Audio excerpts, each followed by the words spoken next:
SJC-10129, Commonwealth versus Leicester.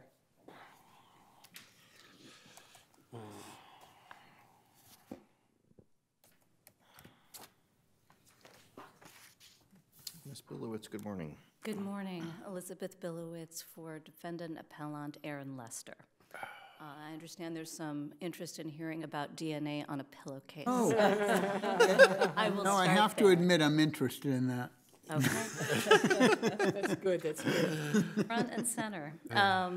The prosecutor repeatedly misstated in the closing argument that Lester's DNA was on the pillowcase. He said it twice, and as an initial matter, I just want to clarify that the co-defendant's direct appeal doesn't dispose of this issue.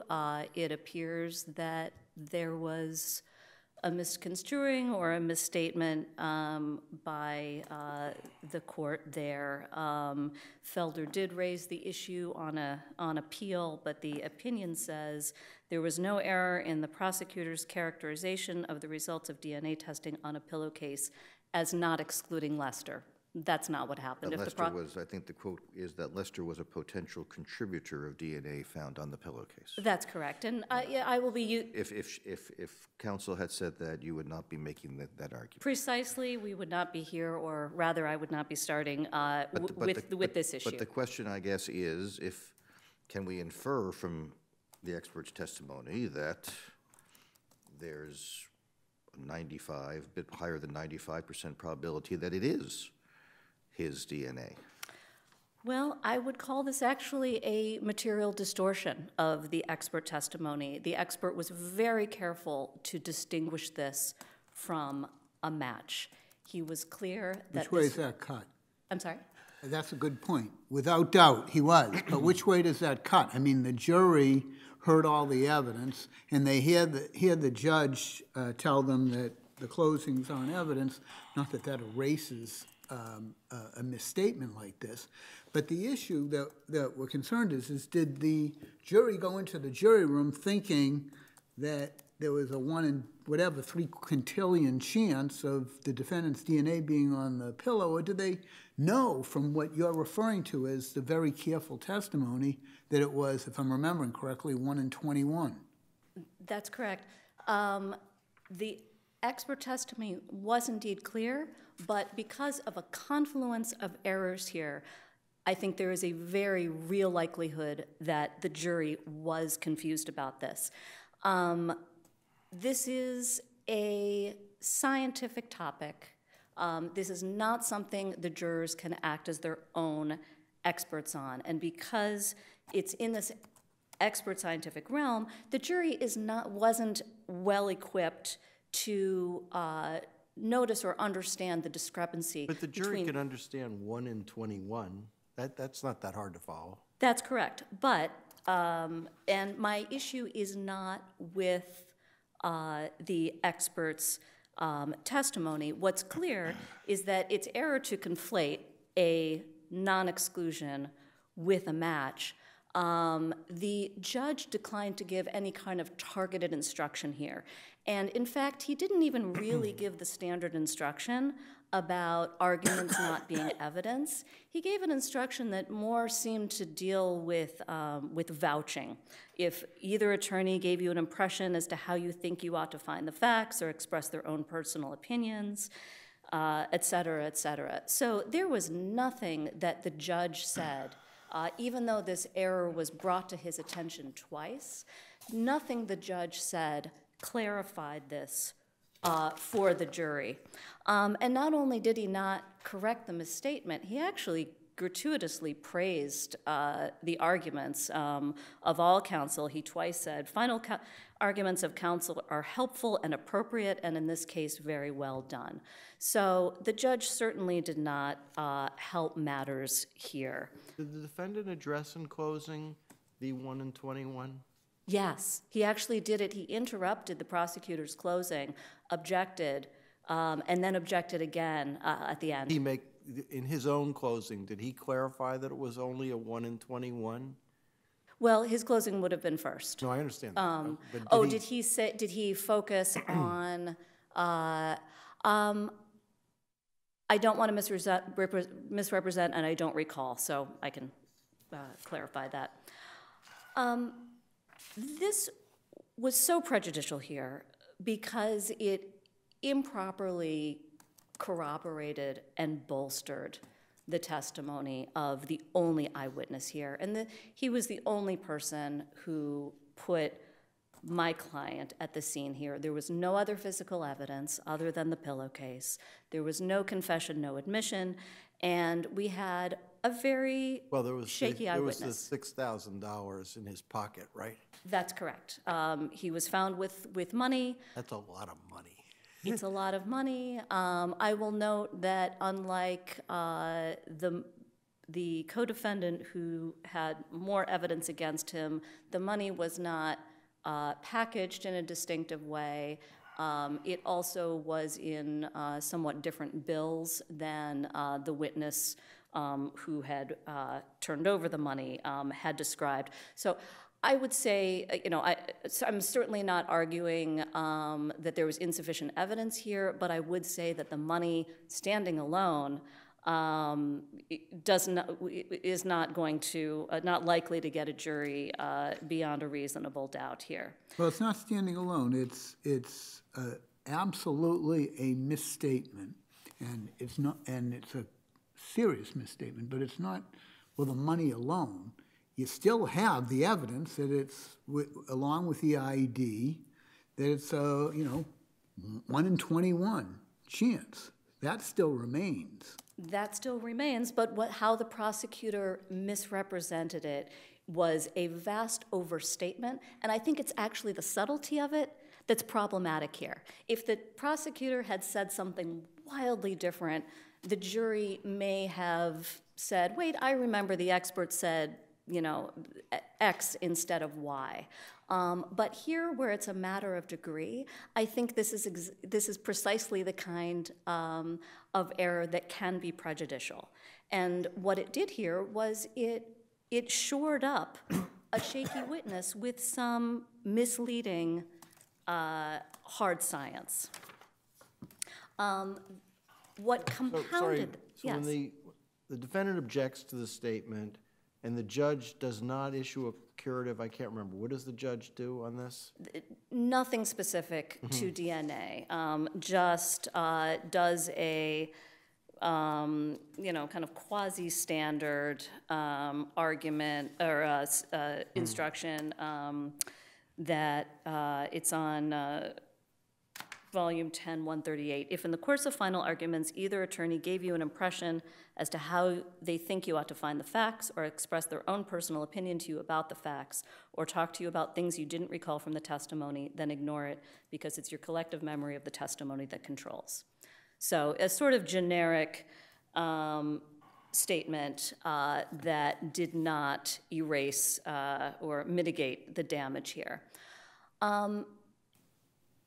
We also had an overlapping error here that has to do with the exhibits. And would he, if he'd been more precise in his curative, would that have hurt the defendant because of the chief's point? It's a 1 in 21 is, he's better at math than I am, 95% chance that it is him, right? So is that the kind of thing you don't want to highlight and you want to do in a bland curative like that? I think if the if the judge's instruction had pointed the jury back at the expert testimony, the expert was very clear. We don't call this a match. This is something different. This is non-exclusion.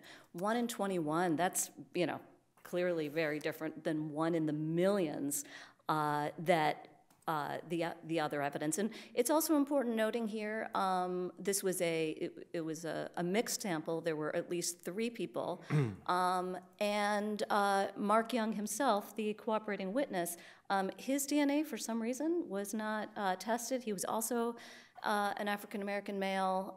So, put all this together, no, I don't think it, there's no way. It's his house, so what significance is it going to be to have his DNA on a pillowcase, right? Well, The ultimate point is that I don't think it was helpful for the jury to hear Aaron Lester's DNA was on the pillowcase as opposed to Aaron Lester's DNA was not excluded and there was a 1 in 21 chance. Well, actually, it was a 20 and 21 chance. Yeah. Yeah, fair point. So, Oh, in the, you're going to talk about the DNA charts? yes, that is Oh, where I'm going. So the statistics aren't on the DNA charts, but the jury has DNA charts and alleles. Don't they know from the testimony of the expert, who, as you said, was quite clear, that certain DNA was not what you'd call a match, wasn't some astronomical number.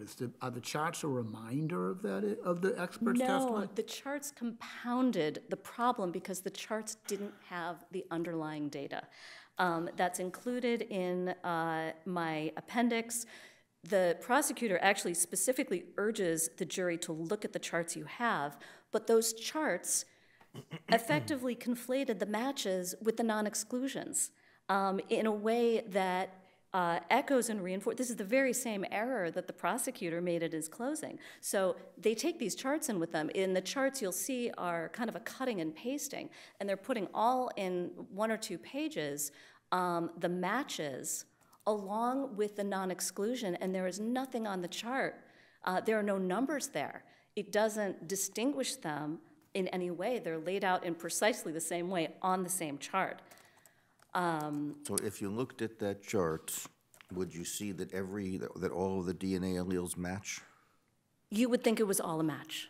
You would think because all the DNAs did match on that chart. The Yes. problem was that there were too few alleles to make much of a calculation, but That's right. all of the alleles they had matched. Yes. And so this I guess was, they'd have to match, otherwise it would be excluded. that's right. So this was you'd all, you'd have to know that, oh, well, if it's only going to be 4 alleles, you're going to end up with a smaller degree of certainty than if it was 8 or 10 alleles. that's which right. matched. That's right. So you have, and by the way, there And was, was that made clear in the testimony of the expert? Did the expert discuss that? I don't recall the depth in which he got there. I mean, I did, by the way, take a fast look at defense counsel's testimony as you were speaking. I don't see any reference to the pillow To the- testimony in the the pillow, defense closing. I'm not sure which way that cuts, but Was it mentioned by anybody else? I mean, because it was closing arguments by 3 defense lawyers. That's right, and I do not recall whether it was mentioned in the other attorneys' closings. So talk about the charts, though. So when you look at the charts, do you see all these loci with the alleles on different charts, and then you only see a certain amount of, is that the case, so that you look and you see less locations? You can actually see if you have the, it's a little bit hard to describe, but the point is simply that it's all cut and pasted, and so you have the individual values shown on the different alleles, but there is absolutely nothing distinguishing the match evidence. Where is it? So it is pages 21 and 22 in the appendix. Okay. Thank you. So while the expert's testimony was clear, it was days later that the jury heard this misleading closing argument, no correction by the judge, and then they take with them into the deliberations these misleading charts. And by the way, there was objection to those charts, the fact that they didn't have the underlying statistics that would have allowed the jury to understand the limitations of the evidence. So that too is prejudicial error review. I'd like to move on to another problem in the prosecutor's closing argument. Actually, I misspoke. Yes. I was looking at the wrong closing. Lester's closing. Now, we heard page 61. Now, we heard the testimony of DNA analyst Brian Cunningham, and he told you that the probability of a randomly selected unrelated individual having contributed DNA to the mixture of DNA found in that pillowcase, and there was some testimony about handler DNA, is 1 in 21 of the African-American population. Mark Young, and he told you that Aaron Lester was a potential contributor to that DNA, and the profile, the probability of a randomly selected individual having that profile is 1 in 21 of randomly selected unrelated individuals. Mark Young is African-American. We know that. We saw him. He's certainly not excluded from this DNA profile. He was never tested. He was never excluded. So there was there. The jury heard that just before they heard the closing of the DA. They did. I don't think we rely on opposing counsel to correct. And it's more specific. The word match to us means a lot, but to the jury, I'm not sure what that means to the jury. Was there a big discussion of matching at the trial too? What a match is? The expert did distinguish between a match and a non-exclusion. But I would say it's not up to opposing counsel to, we don't put that on them to correct the misstatements that one party makes. This was on the judge, and Same the time, judge didn't do it. the judge focuses on the issue of the difference between closings and facts and evidence. And defense counsel presents the 121 specifically. Prosecution misuses the word match, but does this really rise to, it's an error, but how significant is it at that point when it's all pointed out to the jury? I would say it is highly significant combined with the charts because the way this evidence functioned was to lend credibility to the only eyewitness, and that's why it was a problem here.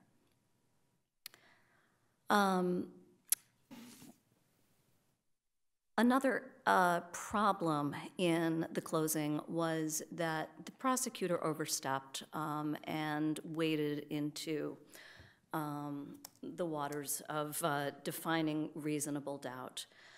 And the crux of the problem was where she said, that's what verdict means. It means to speak the truth, not to look for doubt. If you look for doubt, if that's your mission, then you will find it. But if you search for the truth. I mean, the cases are pretty close to this. Really that, I don't know. We're pushing that one, aren't you? I would say that the concept of reasonable doubt is of utmost importance, especially here in a case that did not have overwhelming evidence, and that even if standing alone, this does not constitute reversible error. I would ask the court to see it as part and parcel of multiple problems here. Straying away from reasonable doubt in a charge is never a good idea, but a lot of this language used to actually be very close to the charge that we've upheld. Well, actually, there's an appeals court case. The closest thing we could find, and the prosecutor's closing there said something similar, and the appeals court did determine that it was improper, didn't hold that it rose to the level of a miscarriage of justice, but said that that language was erroneous. And this court has certainly cautioned over and over again that individualized embellishments create uncertainty and breed needless appeals. I would not call this a needless appeal. And it's also important to note that the cases that the Commonwealth cites concern judicial instruction, not prosecutors' closing argument. And the thing I'd want to... By the way, was there an objection to this? No, there was not an objection to this. But I just, briefly would point out that it's really problematic to create a tension or an opposition between the concepts of doubt and truth without some sort of corresponding explanation of reasonable doubt, and that was the problem here.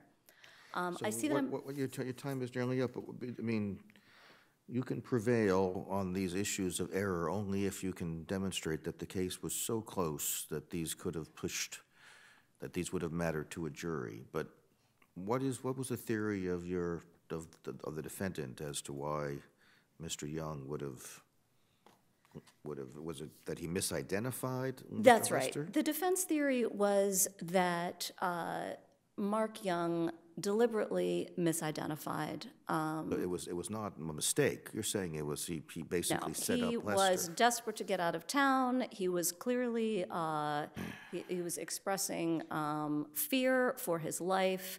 He told 4 materially different versions of this story to the police, eventually with a promise of having his charges cleared up and leaving the state.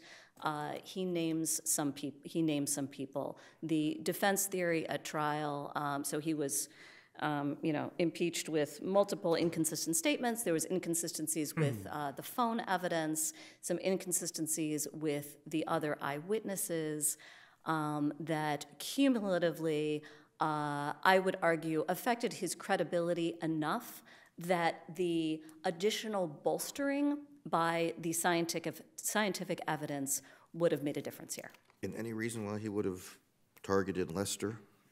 That was presented at Particularly, trial? he knew him to be, so the defense theory was that Felder, one of the co-defendants, was actually the 4th victim, and there was some evidence that there was a 4th person involved here. Young knew that the other 2 defendants were associates of Felder's and believed that it was, he could point the finger at them without repercussions because he was more frightened of the actual culprits. Okay, but they were not concealed during the course of the killing. There were no masks, no.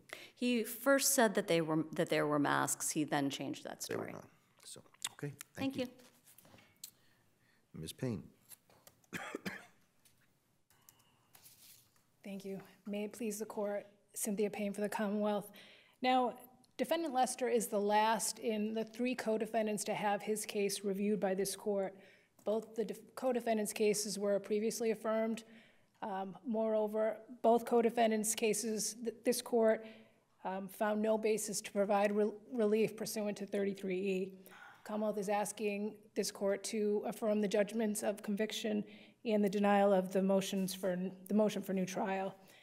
In regards to the prosecutor's closing relating to the pillow case, I would have been remiss, Commonwealth would have been remiss if I had ignored the language in Felder saying that there was no error in the prosecutor's characterization.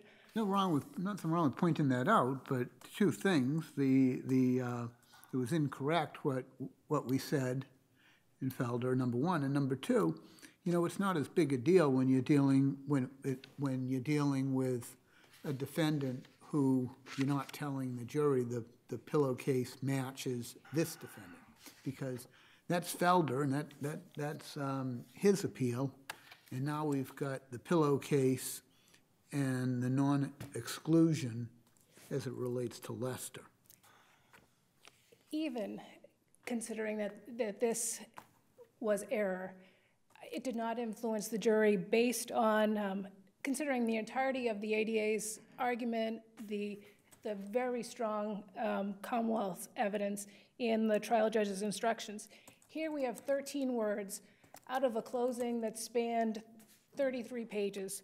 Could you remember what the defense was here for Mr. Lester as opposed to the other defendants? Well, he didn't really put on a defense himself, but there was, I think both Felder and Washington, he certainly contributed, his attorney certainly contributed to arguing that it was an inadequate police investigation, but Lester himself did not put any witnesses on. Mm-hmm. But his theory of the case was that it was misidentification? Yes, that Mark Young had just picked somebody else out that he knew palled around with Derek Washington and Felder. Okay. Now here, Commonwealth, this is a very strong case for the Commonwealth. We have 2 young men who have died from multiple gunshot wounds. We have evidence that supports the inference of 3 firearms that were used on the scene. We have eyewitness testimony. We have the defendant found with almost $6,000 approximately 12 hours after the homicides, and similar amounts of cash found on both the 2 co-defendants. I would also state that shortly before closing arguments, the trial judge instructed the jury that closings were not evidence. Moreover, in his final instructions, he not only instructed, as you've heard, that if the his exact quote was, if attorneys spoke about things you don't recall from the testimony, ignore it. And then he went on later when he spoke about what is evidence, closings are not evidence. Based on that, the Commonwealth is arguing that the error certainly did not influence the jury. That comment didn't come right.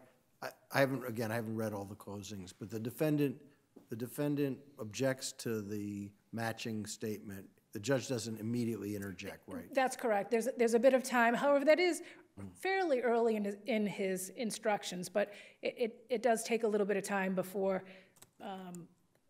the instructions are given. So is it error? I mean, apart from whether or not it is prejudicial error, is it error? This court previously said no. However, based on the fact that the testimony was, and the testimony was clearly, defendant is a potential contributor. 1 in 21, and that was, Justice Gantz, as you noted on page 61, defense counsel did reference that very, very clearly what the testimony was of the expert. You know, a jury could think that it meant just 1 out of 21 as opposed to 20 out of 21. Well, actually, I mean, unless the expert was really clear about it, that it was 95% chance of it him being the defendant. there was actually never testimony of a 95% chance. That the expert was very, very clear, and that came out on cross-examination, because at one point, I believe it was Lester's attorney who said, so you mean to tell me that Mark Young also had a chance? He made it very clear, and then he referenced if people buy, when Coca-Cola had its contest, that 1 in 20 wins. 1 in 20, if you purchase 1 in 20 Coca-Colas, you could win a prize. And he also says people went out and would buy 30 or 40, and they still wouldn't win. The testimony as to what the statistic meant, the 1 in 21 potential contributor, was very, very clear. And again, in defense counsel's closing, he referenced the fact that there was a 1 in 21 chance that the defendant was a potential contributor. Also referenced the fact that Mark Young was an African American as well, and it could have been Mark Young's DNA. So it was very clear. So although it was error, because it's certainly what the prosecutor said, Aaron Lester's DNA is on the pill case. That was not the testimony. It did not influence the jury, again, based on the strength of the other evidence. This was not a case that relied solely on DNA. We have eyewitness testimony. We have other evidence supporting, again, a very strong case for the Commonwealth. So I looked at the charts very briefly. I'm not jumping ahead to the argument about the charts. I'm still staying with the closing argument. When you look at the DNA charts and the loci and the alleles, when you look at Lester's, do you see less locations? Well, there are asterisks where in certain places. What I mean, are there less locations where you have alleles? Yes, I mean it's clear that it's very clear from looking at the chart. So although the jury can see, and again the testimony at the time was that this was a mixed sample, the jury could tell by the fact that there were asterisks that this was an incomplete. This was not a match, and the expert At one point, again, the expert made very clear, I can't use the word match. The defendant was a potential contributor. He was not a match. I would suggest that this testimony would have been very clear to the jury. In regards to those charts, although there was an objection to the charts being entered into evidence, there was never an objection to the charts being used. So that the jury, they were utilized during the testimony. Just the objection was for the charts to go back with the jury when they deliberated. If the court has no further question as to issue 1, the Commonwealth will move on. In regards to reasonable doubt, I would suggest that there was no objection. The prosecutor advised the jury that it was the trial judge who would provide the law, and her statements, although not probably well advised to argue what reasonable doubt is, they were not incorrect statements of law. And if there was any error, the trial judge had the last word on the subject, and his instructions were not objected to and, in fact, were correct.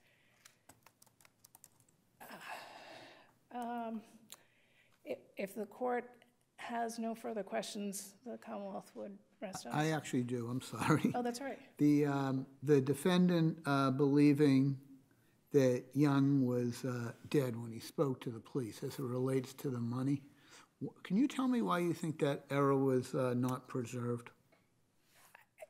In reviewing this, the Commonwealth would concede that in fact was preserved. The argument at trial was facts, not in evidence. The appellate argument was speculation, really, in looking at it, although... You don't think it's error, do you? No, I certainly don't think it's error, but as far as the standard of review, I think defense counsel did object to that. Yeah. It's reasonable inference that if you shot somebody in the head, you wouldn't have missed. This is the gang that couldn't shoot straight, right? This is like an execution-style shooting, right? Exactly, where one of the people who ended up being dead immediately jumped up, and unfortunately he was gunned down right in the stairways. But Mr. Young played dead. The bullet went right by him. He played dead, and he was able to... By the way, were there forensics that indicated that you have 3 separate, I don't know what they're doing. They're bent over, right? I can't remember, but are there any forensics that indicate Young's just not making this up? Yes, there was a bullet hole right where he said his head was, and that bullet hole was in the attic floor, okay. The corresponding bathroom ceiling, and the spent projectile was a .38 caliber class spent projectile, and that was found in the bathroom, embedded in the bathroom floor. In regards to the speculation argument, Justice Lowy, did you have further question as to that particular argument? No, I do though. What about those no statistics on the charts, on the DNA charts? Well, I would suggest that the case law doesn't require that. The case law requires that statistical findings analysis be presented to the jury. It was made very clear to this jury, as been stated several times. Defense counsel referenced the 1 in 21. This chart that the analyst had used during his testimony went back with the jury, and excuse me, and because the case law only suggests that testimony of statistics be presented,